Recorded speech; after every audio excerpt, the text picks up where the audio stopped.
everyone, welcome to a new video. In this video I'll show you how to make this super cozy and comfy and super beginner friendly scarf. This is what it looks like from close up. It looks a bit like knitted and it's extremely stretchable and it's really perfect for any kind of beginner, even if you have little to absolutely no experience and never held a crochet hook in your life. This is the right tutorial for you. So, have fun, don't forget to send me your finished projects, and let's get started.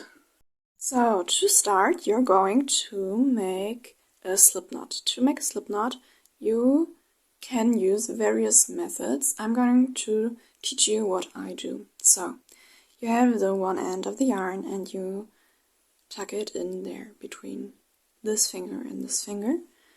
And then it looks like this, and you're making an 8 around your thumb and your pointer. That's what it should look like from above. Then you're going to take your crochet hook and go into there to grab this yarn, like this. As I said, there are various methods and you don't have to use this one.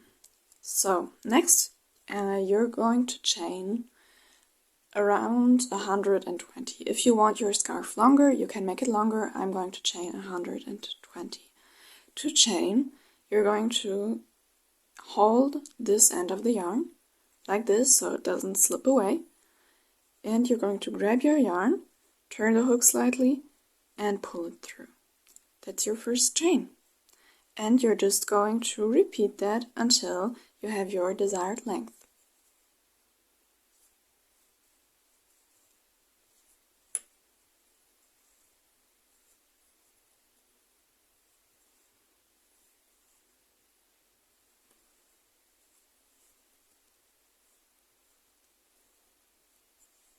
So that's what it looks like for me.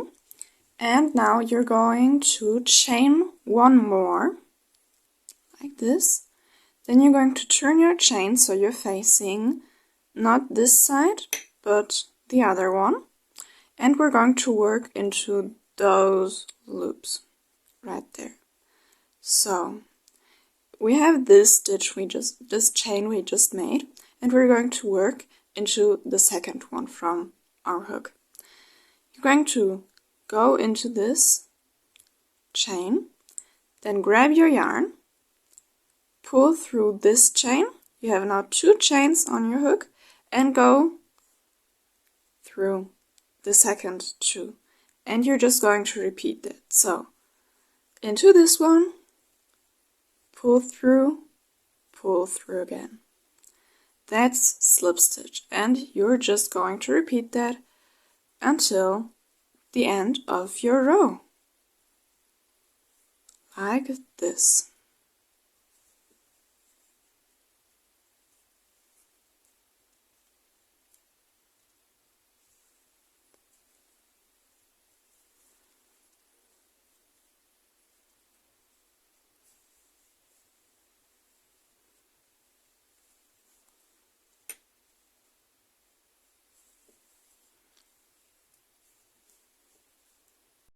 After one row of slip stitch, this is what it should look like. And now you see, this is what the one side looks and this is the other side. Then you're going to chain 1 again.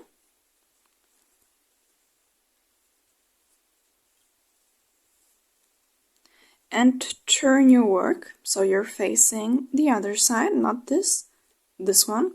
And then you see we have 2 yarn. And we're going to work into the one that's away from us, not the one that's facing towards us, the other one, like this.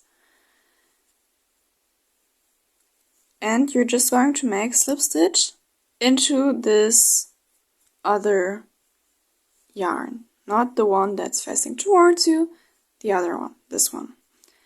And that's creating the ribbing effect you can start seeing here. that's making it super chunky and really comfortable to wear. So that's really important to do. And now you're just going to make slip stitches into this until the end of the row.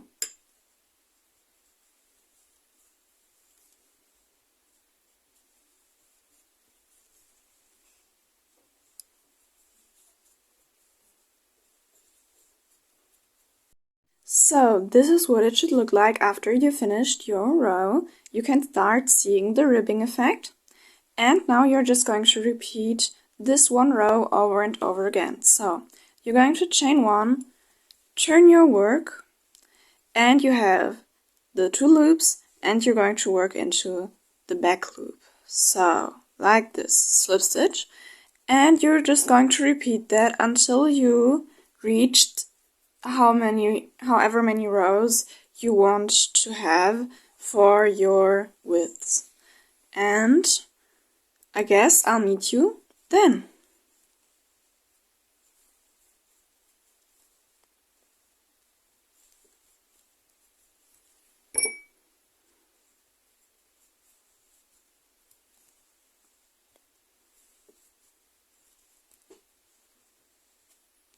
So after you have your desired amounts of rows, you are going to just chain 1 and then pull tight and cut off the yarn. So like this, and then you have your finished scarf. Just one step, you're going to need to weave in those ends. That's slightly more complicated with slip stitches than with other stitches, but I'm confident that you'll be able to figure it out. Just weave your hook through some loops and just grab your yarn and pull it through, and normally you shouldn't face any problems. Then you're just gonna cut it off like this and repeat that with every other end. So this is what the finished scarf looks like. I have mine in this length. You can see it, it doesn't fit in the frame, but I think it's super beautiful and I love the yarn, but for the pattern I think it's super cute too. And let me know if you liked it. If you have any questions, just ask them down below. I will happily answer them. And I guess I'll see you in the next video. Bye!